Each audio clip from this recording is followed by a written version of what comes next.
Tujuannya untuk mendekatkan diri kita kepada Tuhan dan sesama. Ya, jadi tujuan dari berpuasa itu untuk menyatukan diri, mendekatkan diri kita kepada Tuhan dan sesama. Kenapa kita harus mendekatkan diri? Karena tujuan dari Allah itu mau terus-menerus menyatukan diri dengan manusia. Ya, bahkan Yesus mengatakan, di mana aku berada, di situ juga kamu berada.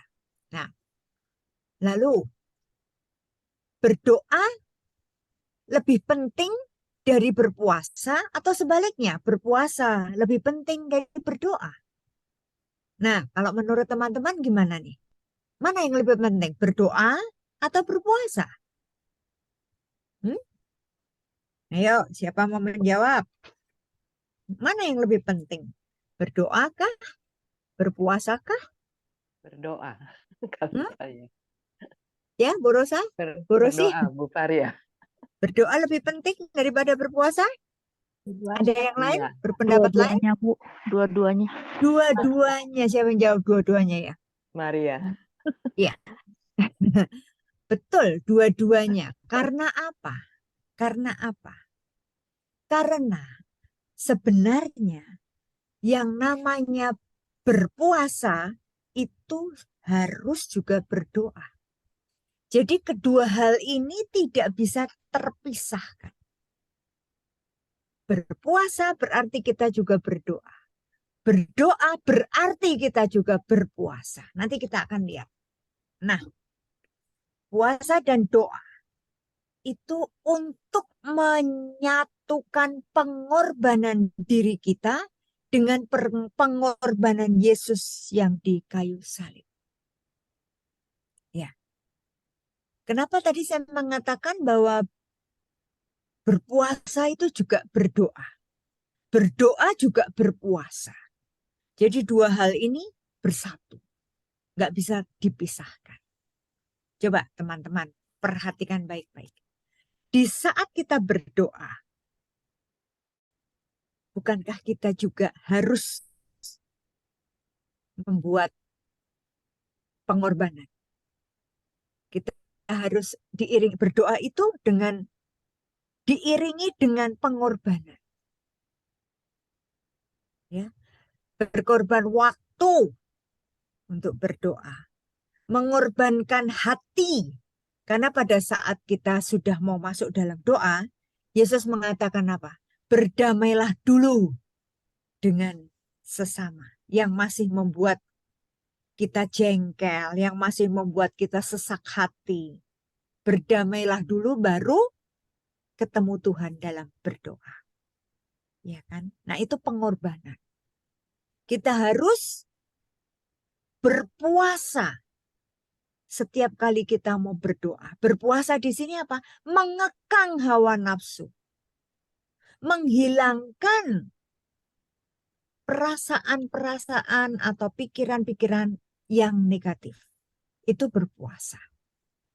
Maka di saat kita berdoa, sebenarnya kita juga sedang melakukan puasa.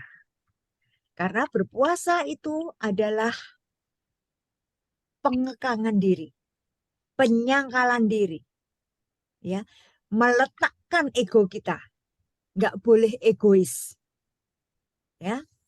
Nah, itu teman-teman ya. Jadi inti dari berdoa dan berpuasa adalah menyatukan diri dengan Tuhan atau latihan rohani untuk menyatukan diri dengan Tuhan, ya.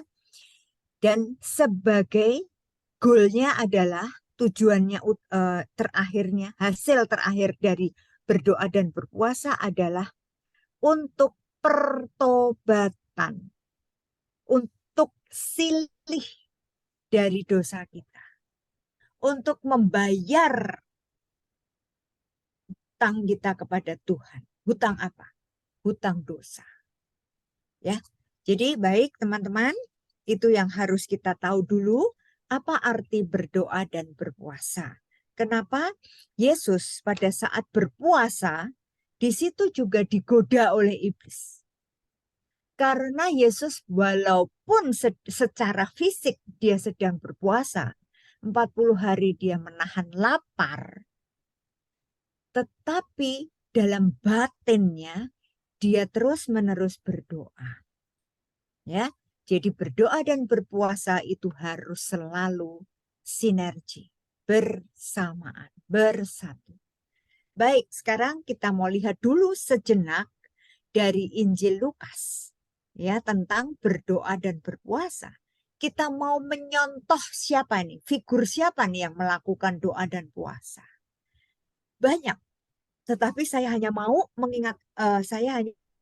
mengambil satu tokoh perempuan yang siang dan malam tidak pernah meninggalkan bait Allah. Siang dan malam beribadah dengan berpuasa dan berdoa. Siapakah dia? Ya, untuk mengetahui siapa dia, kita harus baca Lukas 2 ayat 36. Ya. Ibu Rosi, coba Ya. tolong dibacakan Bu Rosi. Lukas 2 ayat 36. Lagi pula, di situ ada Hana, seorang nabi perempuan, anak Samuel dari Asyer. Ia sudah sangat lanjut umurnya. Sesudah kawin, ia hidup 7 tahun lamanya bersama suaminya. Dan sekarang, ia janda dan berumur 84 tahun. Ia tidak pernah meninggalkan bait Allah dan siang malam beribadah dengan berpuasa dan berdoa. Dan pada ketika itu juga, datanglah ia ke situ dan mengucap syukur kepada Allah dan berbicara tentang anak itu kepada semua orang yang menantikan kelaparan untuk Kelepasan. kelepasan untuk Yerusalem. Dan setelah selesai semua yang harus dilakukan menurut hukum Tuhan, kembalilah mereka ke kota kediamannya, yaitu kota Nazaret di Galilea. Anak itu bertambah besar dan menjadi kuat, penuh hikmat dan kasih karunia Allah ada padanya. Iya, terima kasih Ibu Rosi. Teman-teman, kira-kira nih, kan kita sudah tahu nih, siapakah janda itu? Janda yang usianya 84 tahun, yang tidak pernah meninggalkan bait Allah. Jadi hidupnya memang ada di bait Allah terus. Dan dikatakan siang dan malam beribadah dengan berpuasa dan berdoa. Kita tahu janda itu adalah Hana. Namanya Hana. Seorang nabi perempuan. Ya. Anaknya Fanuel dari suku Asher. Katakan umurnya 84 tahun. Sudah lanjut usianya. Ya. Dia janda. Di saat dia ditinggal oleh suaminya. Kawinnya baru 7 tahun bersama suaminya. Lalu suaminya meninggal. Sejak itu si Hana ini menjadi janda dan tinggal di bait Allah terus menerus. Artinya apa?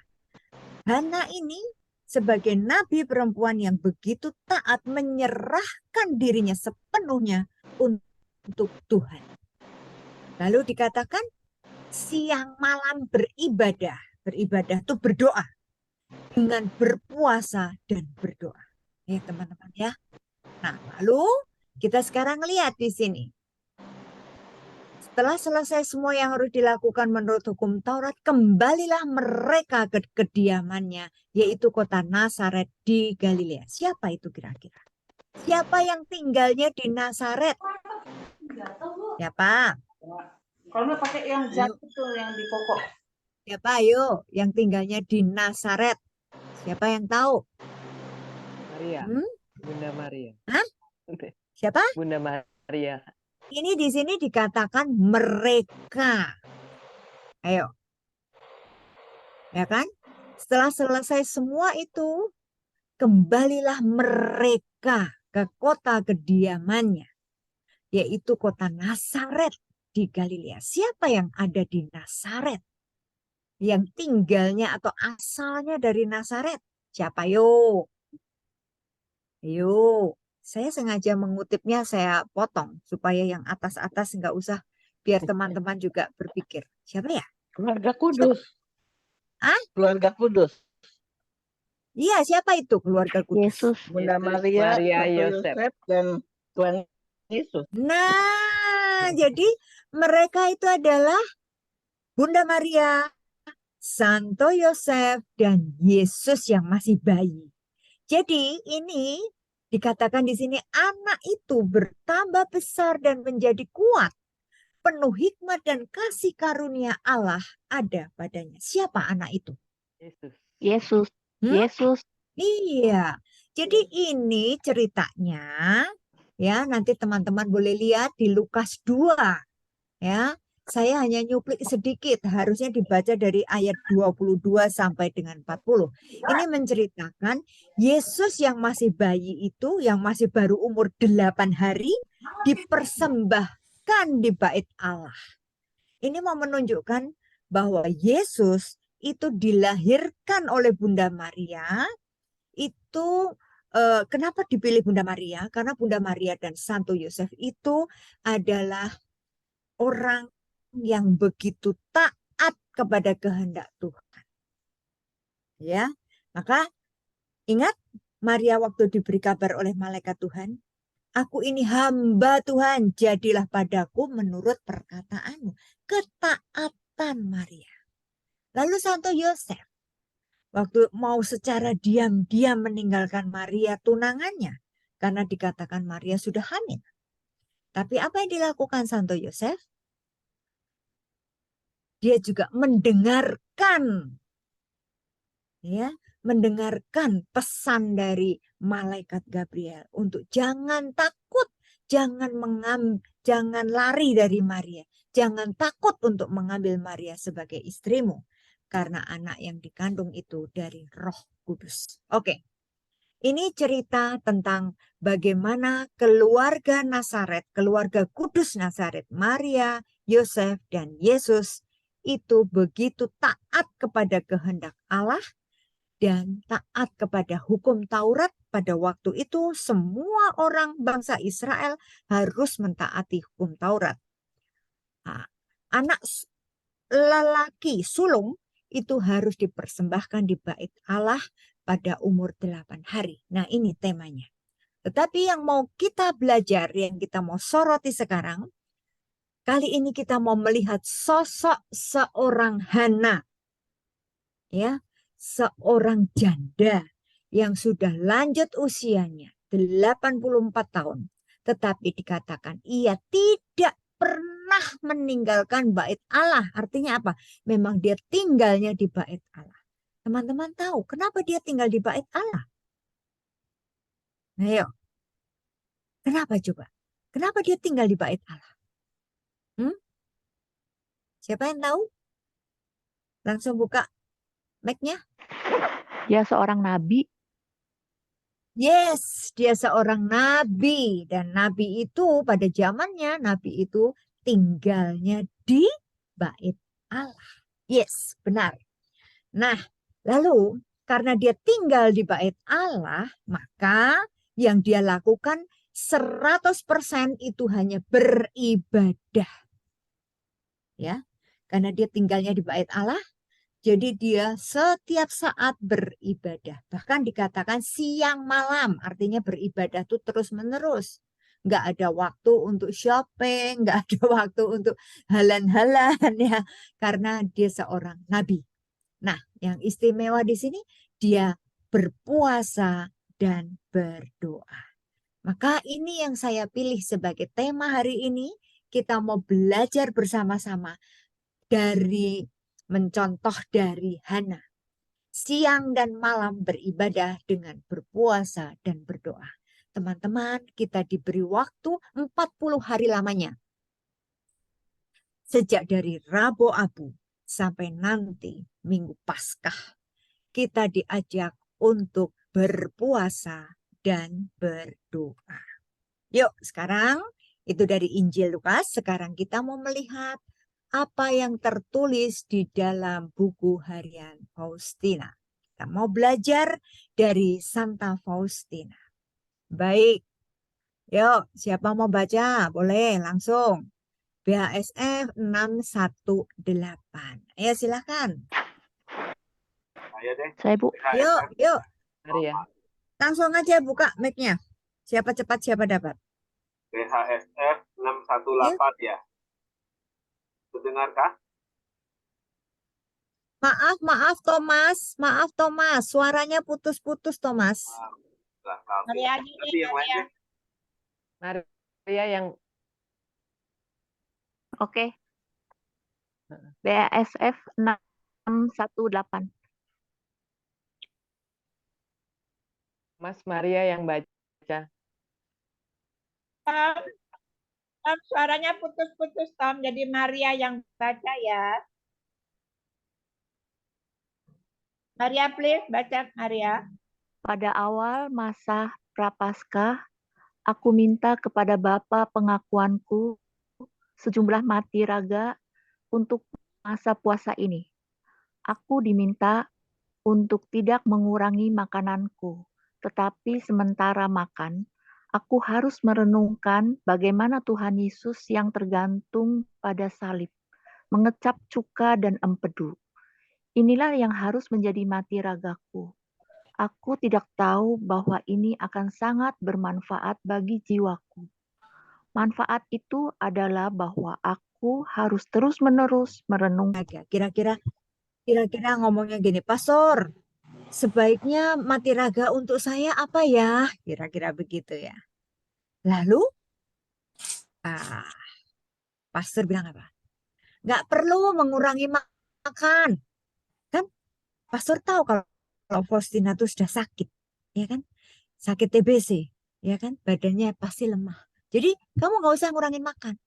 Tapi selama kamu makan, ya, pikiran kamu nih harus terus-menerus merenungkan bagaimana Yesus tergantung pada salib, ya, mengecap cuka dan empedu. Jadi sekalipun kita makan, ya, Faustina itu mulutnya masuk nasi dan lauk, walaupun enak kayak apa, tapi pikirannya harus merenungkan Yesus yang sedang menderita di kayu salib. Lalu Faustina menulis, inilah yang harus menjadi mati ragaku. Aku tidak tahu bahwa ini akan sangat bermanfaat bagi jiwa. Manfaatnya apa? Dikatakan di sini. Terus-menerus merenungkan sengsara yang pedih. Nah, dengan demikian, sementara makan, aku tidak menikmati apa yang sedang kumakan. Jadi sampai dia udah nggak bisa lagi, lupa merasakan, ih tadi capcaynya enak banget, ih tadi baksonya lezat banget. Nggak bisa lagi merasakan itu. Karena apa? Karena walaupun tangannya menyuapkan ke mulutnya makanan yang enak tadi, tapi pikirannya membayangkan Yesus yang sedang sengsara, kepedihan Yesus di kayu salib. Maka teman-teman, yuk kita belajar. Artinya di sini apa nih? Bukan makanan yang menentukan kita puasa. Mau makan enak, mau makan gak enak, itu menurut Santa Faustina kurang bermanfaat. Yang paling penting dalam berpuasa ini adalah merenungkan terus-menerus sengsara Yesus yang pedih. Teman-teman, sepanjang masa Prapaskah ini, kita setiap hari Jumat, kita diajak untuk merenungkan jalan salib. Cuma seminggu sekali tiap Jumat. Gitu aja kok ya masih bolong-bolong. Ya kan? Ayo, ini baru Jumat kedua loh. Baru 2 kali Jumat. 2 kali kita merenungkan jalan salib. Ya kan? Nah, apalagi kemarin bersamaan dengan Jumat pertama. Wih, keren banget tuh. Ya toh? Nah, mari teman-teman. Masa Prapaskah ini kita juga mau belajar seperti Santa Faustina. Walaupun mulutnya makan makanan yang enak, tapi yuk kita pelatihan. Bukan fokus pada makanan yang enak, tapi fokus pada Yesus yang sengsara di kayu salib. Yesus yang meratapi kepedihannya, kesakitannya. Demi siapa? Demi menyelamatkan kita semua. Maka teman-teman, beberapa waktu yang lalu saya membaca ini, lalu saya mencoba merenungkan sambil makan. Saya praktekkan ini. Sambil makan, sambil merenungkan Yesus yang sengsara. Apa yang terjadi? Kalau bahasa Jawanya, ora kolu. Apa ya? Bahasa Indonesianya apa kuih? Ora kolu. Nggak bisa ketelan makanannya. Karena sampai sedih, sampai ngebayangin Yesus yang begitu sengsara. Ya. Setetes demi setetes darah dan keringat bercampur untuk menebus dosa kita. Wow, ngeri banget. Maka ingat, waktu Yesus berpuasa 40 hari padang gurun, dia digoda oleh iblis. Kalau engkau sungguh anak Allah, ubahlah batu ini menjadi roti. Lalu Yesus mengatakan, manusia hidup bukan dari roti yang masuk ke mulut, tetapi manusia juga hidup dari firman Tuhan. Nah, maka teman-teman, ini saya ketemu gambar ini saya senang banget. Karena apa? Ini piring yang harusnya isinya roti, makanan, nasi, capcay, apa tuh? Ayam goreng, apapun ya yang kita suka. Tapi di sini piring ini isinya kitab suci. Sabda Allah. Sabda Allah. Maka kita diingatkan, manusia hidup bukan dari makanan yang enak, tetapi manusia hidup dari firman Tuhan juga. Ya, oke, menarik toh? Padahal nomor 618 sering dibaca. Saya yakin teman-teman sudah baca beberapa kali. Tetapi kurang memperhatikan, kurang menghayati apa maksudnya. Ya, jadi ini yang saya kasih tinta merah, itu yang terus-menerus kita renungkan. Manfaat itu adalah bahwa aku diajak untuk terus-menerus merenungkan sengsaranya yang pedih. Dan ini menjadi Ini menjadi perintah yang utama dari Yesus. Terutama para devosan kerahiman ilahi, Anda dan saya, diberi perintah oleh Yesus setiap kali jam 3 sore. Renungkanlah sengsaraku. Nah kan? Maka teman-teman, ini penting. Bagaimana kita merenungkan sengsara Yesus? Kita diajari oleh Santa Faustina untuk terus-menerus merenungkan Yesus yang sengsara. Ya, merenungkan sengsaranya yang pedih. Maka teman-teman, yuk, masih ada sisa berapa Jumat lagi? Masih lumayan banyak toh untuk kita latihan rohani. Berdoa dan berpuasa. Ya, baik. Yuk kita lanjut nomor berikutnya. Siapa yang mau baca? Monggo. Thomas tadi. Tidak baik, saya coba baca ya, Bu. Ya. 24 November 1935. Minggu hari pertama. Sekali waktu, aku pergi menghadap sakramen Maha Kudus dan mempersembahkan diriku bersama Yesus yang hadir dalam sakramen Maha Kudus kepada Bapa yang kekal. Kemudian aku mendengar kata-kata ini dalam jiwaku. Engkau dan rekan-rekan sustermu hendaknya menyatukan diri denganku seerat mungkin. Lewat kasih, engkau akan mendamaikan bumi dan surga. Engkau akan meredakan murka-Ku, murka Allah yang adil, dan akan memohon kerahiman bagi dunia. Iya, terima kasih, Rosi. Teman-teman, ini sebenarnya masih ada sambungannya, tapi nggak apa-apa ya, saya jelaskan yang ini dulu ya. Nah, di saat Faustina menghadap sakramen Maha Kudus, ini ciri khas Faustina, setiap hari pasti kalau ada waktu cepet-cepet lari masuk ke kapel. Ya, nah, dia pasti sujud menyerahkan dirinya. Lalu Faustina mendengar kata-kata ini di dalam jiwaku. Emang Faustina ini diberi rahmat, karunia luar biasa.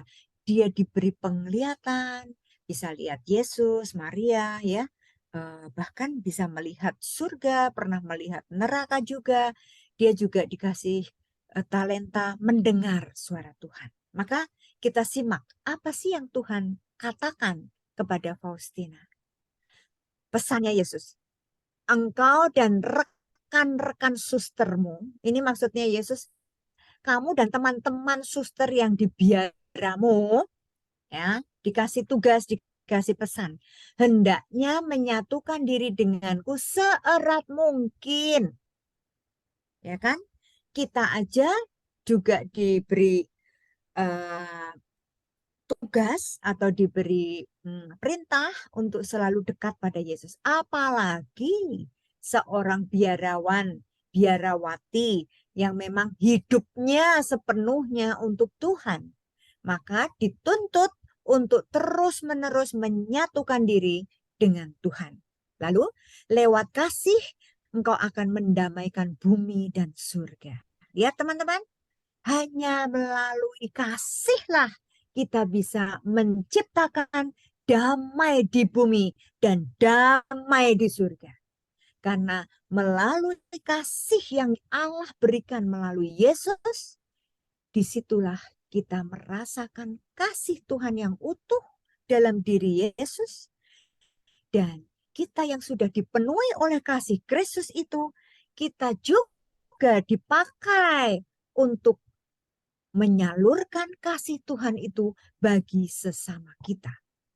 Ya, lalu tugas berikutnya, engkau akan meredakan murka Allah yang adil. Mengapa?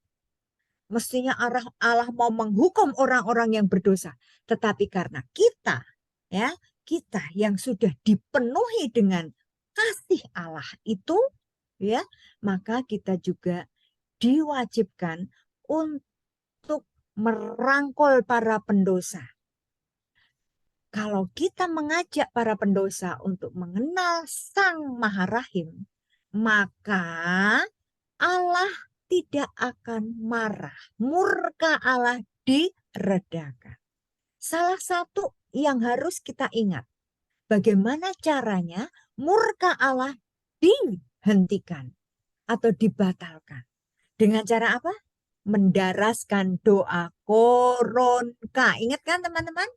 Jadi dengan kita berdoa koronka, berarti kita juga meredakan murka Allah yang adil. Yang semestinya Allah marah, yang semestinya Allah mau menghukum, ya, manusia yang berdosa itu. Tetapi karena belas kasih kita, kita juga mau mengasihi para dosa.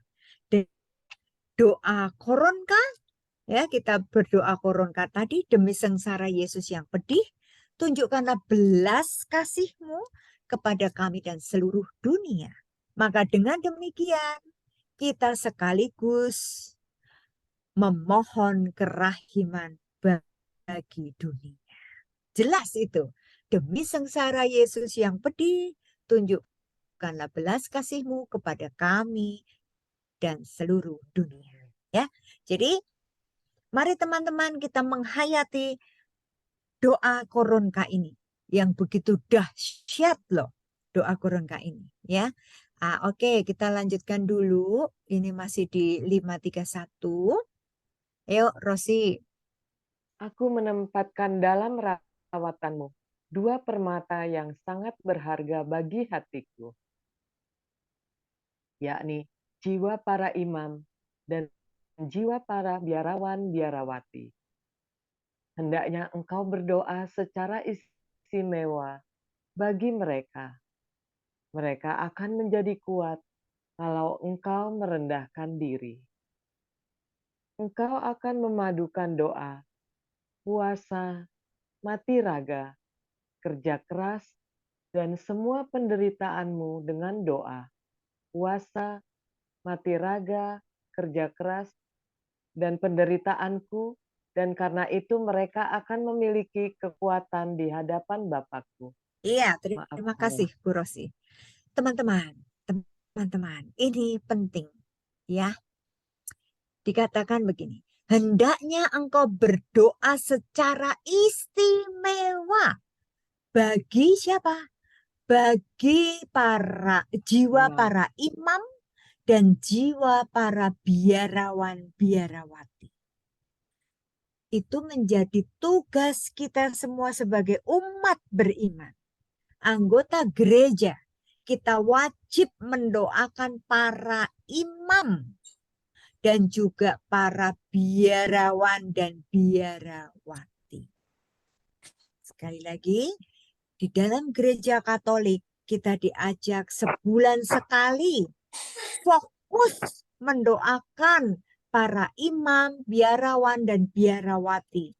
Yaitu setiap Sabtu pertama. Lihat tuh, itu doa senakel itu ya. Mendoakan para imam, para suster, biarawan, dan biarawati. Itu Yesus yang minta kepada Santa Faustina. Demikian juga Yesus minta kepada kita. Hendaknya engkau berdoa secara istimewa. Artinya apa? Doanya nggak asal-asalan. Nggak boleh cuma numpang lewat doanya. Wes, nggak bisa. Tuhan minta secara istimewa. Maka gereja Katolik menetapkan setiap Sabtu pertama fokus ada hari istimewa dalam 1 bulan 1 kali untuk umat Katolik diajak fokus serius berdoa secara istimewa untuk para imam, biarawan, dan biarawati. Lalu sekarang perintah Yesus yang berikutnya. Yesus mengatakan pada Faustina untuk menyatukan doa, puasa, mati raga, kerja keras, dan semua penderitaan dari Faustina. Supaya disatukan dengan semua yang sudah Yesus lakukan. Dan dengan demikian mereka akan memiliki kekuatan di hadapan Bapakku. Siapa mereka itu? Para imam, para biarawan, dan biarawati. Jadi teman-teman, ternyata kita mendoakan para imam itu enggak cuma mendoakan dengan kata-kata. Tapi Yesus mengingatkan juga untuk kita berdoa, berpuasa, bermati raga, kerja keras ya. Artinya kerja keras itu harus berani berkorban. Dan sekali-sekali kita pun akan mengalami penderitaan. Tetapi semuanya ini, pengorbanan kita ini, kalau kita satukan dengan pengorbanan Yesus, maka itu menjadi sumber kekuatan dari para imam, para biarawan, para biarawati. Nah, teman-teman, ini saya barusan terlintas aja. Contoh, kalau kita tidak serius mendoakan mereka, kita tidak serius mendoakan para imam, apa yang terjadi? Akhir-akhir ini kita dengar sendiri, kita lihat sendiri. Ya, imam yang begitu hebat, yang begitu luar biasa, ternyata kena godaan. Akhirnya imam itu tergoda, lalu agak sedikit minggir dari gereja. Nah, itu coba kita renung, kenapa ya Romo kok kayak gitu? Kenapa imam itu kok dapat godaan? Kok tidak tahan terhadap godaan? Balik pertanyaannya pada kita, jangan menuduh imam itu, tapi pertanyaannya pada kita, kenapa ya imam yang sedang tergoda itu tidak memiliki kekuatan di hadapan Bapa? Kenapa nggak kuat dalam menghadapi itu, godaan? Oh, ternyata imam itu nggak kuat godaan karena saya tidak berdoa secara istimewa. Jujur, iya Pak ya. Ya. Siapa yang setiap kali mendoakan pastor secara istimewa? Saya garis bawahi secara istimewa loh ya. Enggak cuma hebes, enggak. Tapi Tuhan minta supaya kita semua berani berdoa, berpuasa, mati raga, kerja keras, dan berani menderita untuk supaya para imam mendapatkan kekuatan di hadapan Bapa. Mendapatkan kekuatan itu artinya apa? Tidak tergoda oleh godaan duniawi yang saat ini semakin menyeramkan. Betul apa betul? Betul kan? Pak Budi manggut-manggut. Betul banget ya Pak Budi ya. Itu yang kita sayangkan. Kenapa ada pastor yang keluar dari biara? Kenapa ada suster yang keluar dari biara? Jangan menuding mereka, menuding diri kita sendiri. Walah, ternyata saya yang salah. Karena saya tidak mendoakan secara istimewa. Padahal itu yang diminta oleh Tuhan Yesus. Dan Yesus mengatakan bahwa imam dan para biarawan dan biarawati itu bagaikan dua permata yang sangat berharga di hati Tuhan. Dua permata yang sangat berharga. Dititipkan kepada kita, dijaga baik-baik ya. Hilang. Coba, kalau udah hilang baru kita bingung mencarinya. Kita dititipin Tuhan loh. Dititipin untuk menjaga. Tapi ternyata karena kelengahan kita tidak mendoakan secara istimewa, maka permata itu hilang. Hilang permataku. Waduh, gawat deh. Oke, kita lanjut. 565. Siapa Ayo yang nih, mau mana baca? nggak ada suara lelaki. Thomas tadi mau baca, Thomas? Halo? Pak Budi, mungkin Pak Budi? Ada Johan. Johan Bro Pak Johan. di jalan biasanya. Oh, masih di jalan. Drive, Bu Faria, maaf. Iya, sorry. Saya asal nunjuk aja. Ayo deh, siapa yang lagi mau membaca silahkan deh. Ayo, Ya, Pi. saya boleh. Oh, Pak Budi. Kecil-kecil. Kecil ya, Pak? Baca. Ya. Kecil-kecil. Bagi Pak Budi kekecilan. Oke. Mati raga Saya aja batin. deh. Saya aja. Menduduki tempat pertama. Ayo. Tetapi di samping ini kita harus mengamalkan juga mati raga lahir yang ditentukan secara ketat sehingga semua orang dapat melaksanakannya. mati raga dilaksanakan sebagai berikut. Pada 3 hari dalam setiap pekan, yakni Rabu, Jumat, dan Sabtu, akan dilaksanakan puasa yang ketat. Setiap Jumat, semua suster masing-masing di kamarnya sendiri akan mencabuk diri sambil mendaras secara lengkap Mazmur 51. Dan semua harus melaksanakan pada saat yang sama, yakni pukul 3. Mati raga ini akan dipersembahkan untuk orang-orang berdosa yang menghadapi ajal. Dalam kedua puasa agung, hari-hari doa dan vigili, makanan terdiri atas sepotong roti dan sedikit air sekali sehari. Lanjut, Pak. Lanjut.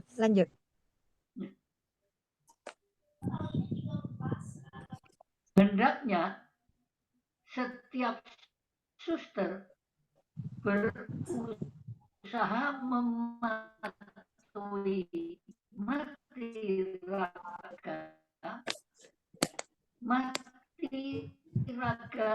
yang ditentukan bagi semua suster ini. Tetapi kalau ada yang ingin melakukannya, ia minta izin kepada superior umum. Tidak seorang pun diperbolehkan masuk kamar suster lain tanpa izin khusus dari superior.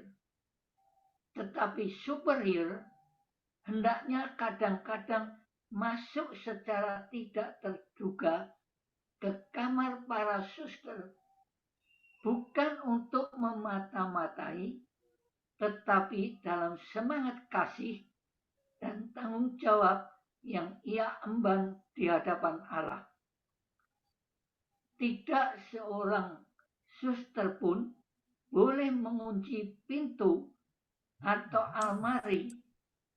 Peraturan hendaknya menjadi kunci umum untuk semua. Baik, terima kasih Pak Budi. Ya, teman-teman kita lihat ya apa yang dikatakan di sini. Saya mau menyoroti ini aja. Mati raga batin. Wow, mati raga batin itu apa? Nah, dikatakan di sini, mati raga batin itu menduduki tempat yang pertama. Jadi yang paling penting sebenarnya mati raga batin. Maka ingat nggak Yesus mengatakan, yang najis bukan apa yang masuk dari mulut kita, tetapi apa yang keluar dari mulut kita.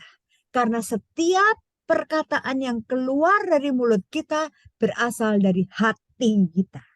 Maka mati raga batin itu pertama dan utama. Penting. Kita harus mengamalkan juga mati raga lahir.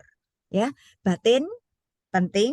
Yang kedua, mati raga lahiriah. Apa itu? Nah, kita kan sekarang udah bisa memilih sendiri. Masing-masing dari kita diajak untuk pantang. Pantangnya apa?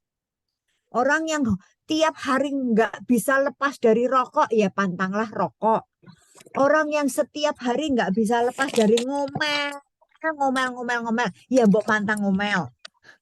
Orang yang setiap harinya maunya jajan terus. Nah, sekarang kesempatannya untuk menghentikan jajan dan seterusnya. Itu mati raga lahir. Tapi yang paling penting adalah mati raga batin. Nah, lalu kapan dilaksanakan mati raga itu? Dikatakan dalam seminggu 3 kali. Rebo, Jumat, Sabtu. Nah loh teman-teman, kita diwajibkan puasa ya. Gereja Katolik mewajibkan umatnya berpuasa hanya 1 tahun 2 kali. Yang wajib 2 hari. yaitu Rabu Abu dan Jumat Agung. Itu yang wajib, cuma 2 hari doang. Itu aja kok ya kebangetan kalau sampai ada yang mengatakan, "Wah, lupa." Atau aduh nggak bisa.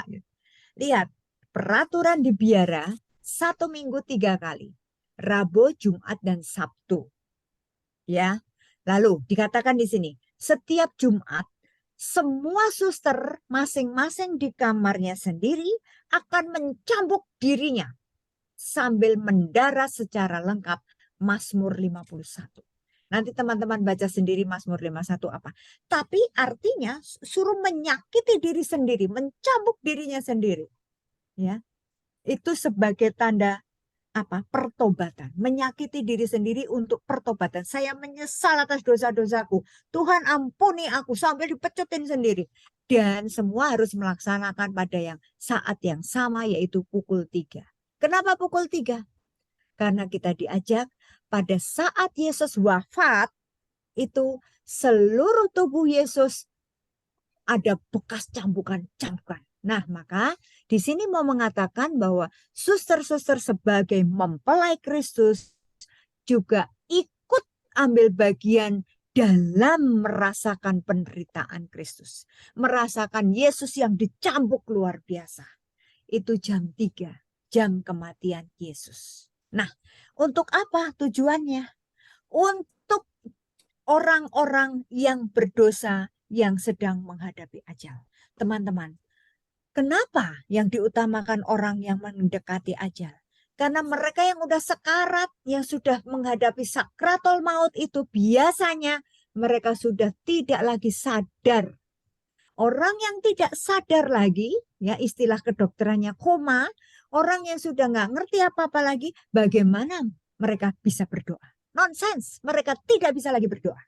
Maka itu orang yang mendekati ajal membutuhkan dukungan doa dari orang-orang di sekelilingnya.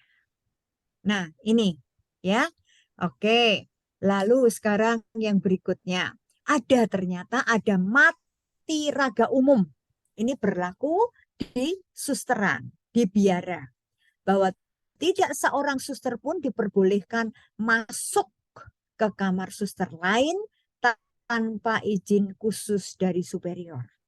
Kita nggak boleh blusukan masuk ke kamar suster seenaknya gitu, nggak boleh ya, karena mereka masing-masing punya privacy. Nah, oke. Lalu di sini dikatakan tidak seorang suster pun boleh mengunci pintu atau lemari. Karena apa? Karena sewaktu-waktu dengan waktu yang tak terduga, superiornya, mother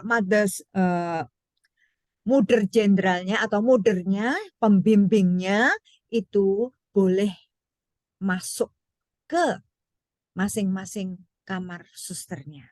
Bukan untuk memata-matai, tetapi dengan semangat kasih dan tanggung jawab ia emban di hadapan Allah. Jadi dia juga mau ngontrol. Oh, semestinya jam doa kok susternya bobok. Nah, itu jadi tanggung jawab, ya kan? Diingetin, suster belum doa loh, jangan bobok dulu, gitu kira-kira. Oke, lanjut lagi. Nah, ini yang terakhir, 904. Silahkan.